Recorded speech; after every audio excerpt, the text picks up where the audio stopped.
Probably one of the most impressive content creators I've seen from a quality of education information standpoint for a very long time.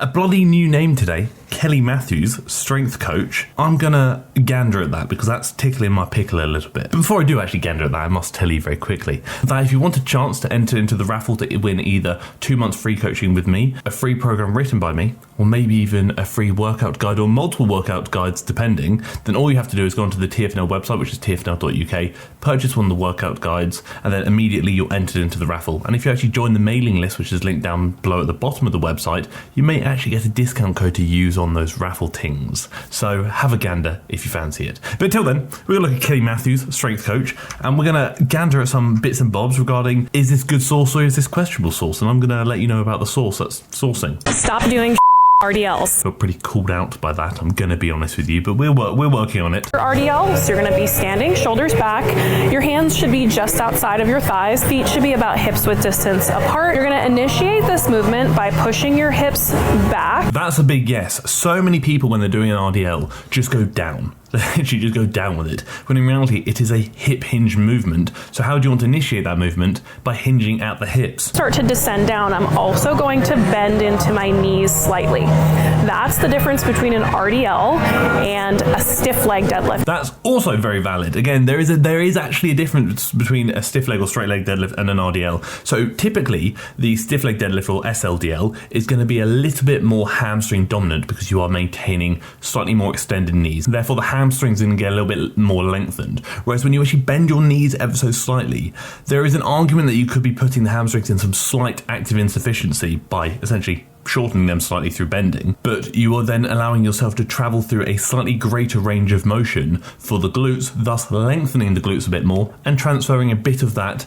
dominance, we'll say, towards the glutes. So typically when we think SLDL, primarily hamstrings, RDL, primarily glutes. Don't get me wrong, the glutes and hamstrings could be worked in both of those, but one favors one more than the other, you know? When you're pushing back to the bottom, what you want to think about doing is spreading your butt cheeks. I know that sounds vulgar, but when you get to the bottom, you want to think about your glutes kind of opening up this way, and then when you come up, you're going to tuck your tail and drive up and shorten the glutes. So that's actually a really fair point, because a lot of people, when they do RDLs or just deadlift patterns in general, they'll get to the top of the rep and they'll just lean back with it. Don't do that. I almost say you almost want to encourage like a bit more of like a hip thrust or like a kettlebell swing movement where as you're driving up, you're driving your glutes forward and you're just popping the glutes. Again, shortening the glutes without actually just swinging yourself back. Think glutes forward rather than backwards. Some people are going to have more arch naturally in their low back. Some people naturally will get more of a posterior tilt on the way up, which is also okay. Again, really valid points being presented by Kelly here is that essentially everyone is different. Your RDL may look very different to my RDL. So some people will RDL with a bit more of a rounded upper back, other people will RDL with more of lower back arching, whatever it may be. The thing to note there is it's okay whatever you do, just remain consistent with whatever you do. A slightly rounded back, for example, in the upper back is kind of common because if you are lifting very heavy, your hamstrings and glutes are probably going to be able to take more load than your upper back. Why would you want to then limit how much your hamstrings and glutes can work? Because the upper back, which is not even a muscle we're looking at directly training here, is limited. So again, there's going to be some natural rounding that's probably going to occur because you're not going to be able to retract with 4 or 5 plates, let's say. So in that, what I'd say is whatever back angle you adopt, keep it consistent. If it's slightly rounded at the upper back, that's fine, just keep it there. Don't go from flat to rounded. Same with the deadlift.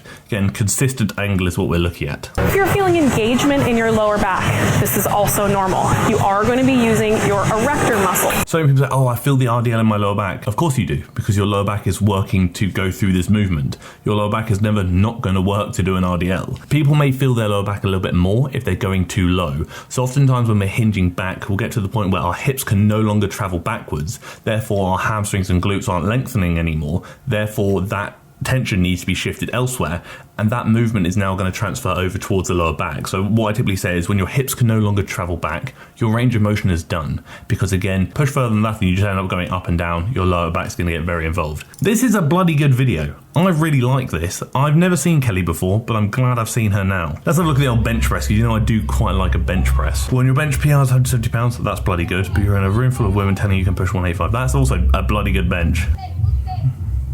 So quickly I want to note, a couple of things you'll notice here is we're adopting a bit of an arch here. That's absolutely fine. Like, if anything, I actually encourage it. There's an argument that could put you in a safer position to press from when looking at scapular positioning and whatnot. At the end of the day, your back is allowed to do that. Your back will be able to arch. It's like, oh, don't arch, it's bad for your back. Why is it? Who tells you that's bad for your back that actually knows what they're talking about? Another thing to note is look at the feet. Pull back. Again, whether your heels are on the floor or off the floor, that's kind of up to you and whether you're competing or not. Some federations allow it, some don't. But again, you see the feet are back, which means the knee is going to be sitting lower than the hips here, which is really nice because that allows us to maintain more tightness through the legs. Our feet are stability here. Why would you not want to remain tight? How you are stabilizing, and also potentially get some leg drive in doing so, where you can kind of transfer force from the floor, from the feet, up through the quads and to the bar that you're going to be pressing, potentially allowing you to lift more weight. So again, having the knees below the hips and maintaining this tight, stable position and stable base, big yes from me. And you'll see how she's pressing slightly back into the rack. She's not pressing straight up, because in pressing straight up,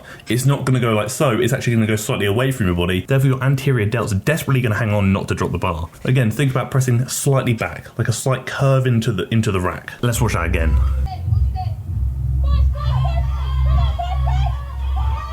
Again, what I would say, obviously, the bum coming off when looking at like competition standard, that wouldn't count. You'd be disqualified for that. But at the end of the day, it's a gym lift. It's not a powerlifting competition. A bloody solid weight, bloody solid bench press. And yeah, sure, technically it may not be perfect with the bum lifting, and obviously there being some slight tilt on one side. You saw how the left side was dipped. But realistically, when is a 1 rep max ever going to be perfectly clean? If it is perfectly clean, is it really a 1 rep max? And I'm not saying go ego lift badly. No, not at all. What I'm saying is there's a spectrum of technique, we'll say, where this may be perfect, optimal textbook form, but there's going to be some leeway where you can go 10, let's say 20%, where you can have some body English, some breakdown that's still essentially going to keep you relatively safe, but it's also keeping the spectrum of the muscles you're looking at targeting are still being targeted and are not being dominated by other muscle groups. So for example, let's look at bicep curl. If I'm doing a bicep curl really strict, my biceps could be taking a lot of that weight. Fantastic. If I start swinging massively, the momentum is taking that weight up. My biceps are no longer fully engaged. Therefore, from the spectrum, it's kind of not really worth it. It's kind of at the point where the trade-off between movement to muscles working is not really favourable. Whereas if there's a bit of a swing, my biceps are still doing most of the work by maybe getting a 10% boost from some body English. Very quickly, if you're still here and you haven't already, please do consider clicking the red button down below to subscribe to the channel, as I would very much appreciate it. Ooh, let's have a look at the leg day. Hang on a second. So we're starting with, is this going to be a deficit deadlift? It's going to be a deficit deadlift. Essentially, deficit deadlift is basically increasing the range of motion, taking you through a greater range of motion. You can also argue, is there an argument that this could help with strength off the floor, for example, when looking at strength carryover to a better deadlift? It really does depend, but I do think the deficit deadlift can certainly be a great tool to use to aid in building a better deadlift, or if you're looking to go through a greater range of motion, can maybe make that movement a bit more hypertrophy focused, because the glutes and the quads are going to go through slightly greater range of motion than a conventional deadlift. Hack squat, yeah, bangs. I love a hack squat. It's a great squat pattern where you can work the quads really well in their length and position, but the things you need to consider there are you going low enough? Range of motion is definitely going to be key here. Are your quads doing the work, or are your adductors doing the work? When the knees are no longer traveling forward, see here, they're just about to come backwards again. Once the knees are traveling forward, that's the quads are lengthening. Once they start shifting back slightly, there, the adductors are going to get a bit more involved, which is fine, but what I'd say to try and combat that as much as possible, bring your feet a little bit lower down on the pad, maximize knee flexion, minimize adductor recruitment. You're laughing. Adductors being recruited is not a bad thing whatsoever. Ultimately, the thing to consider is that your adductor is going to be a very big driving force out the hole, so they kind of need to be recruited if you're going low enough. Split squats, yeah, fair enough. Some people may find split squatting on a bench a bit too high. You can just use a lower elevation, like a step up, maybe 6 to 12 inches or so. But again, personally, you bring split squats into the equation, I'm probably going to skip them, let's be honest. Not because I don't think they're effective movement, bloody fantastic, but do they make me happy? No. Do they make me sad? Yes. Do I want to be happy or sad?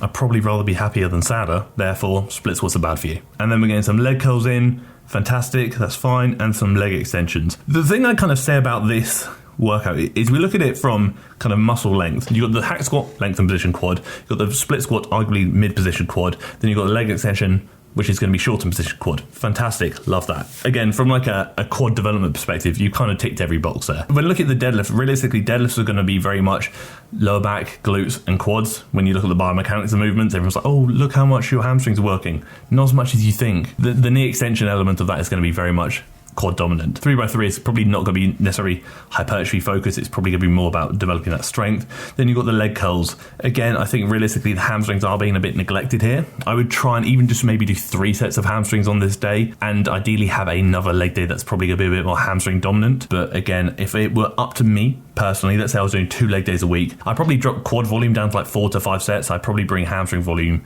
up to 3 to 4. I'd typically like to favor anywhere from 6 to 10 sets per muscle group per week. But that's kind of like my sweet spot for me. As a whole, bloody impressive. Never seen Kelly before. Glad I found her. Really impressed with her stuff. Like, genuinely, seems like a bloody good person to follow. Probably one of the most impressive content creators I've seen from a quality of education information standpoint for a very long time. So I'm very glad I encountered this individual, because she's doing some bloody good stuff, and I'm very much looking forward to seeing more of it because I respect it. Just my thoughts and opinions. You may dislike her, you may like her. Either way, I'd love to know your thoughts and opinions in the comment section below.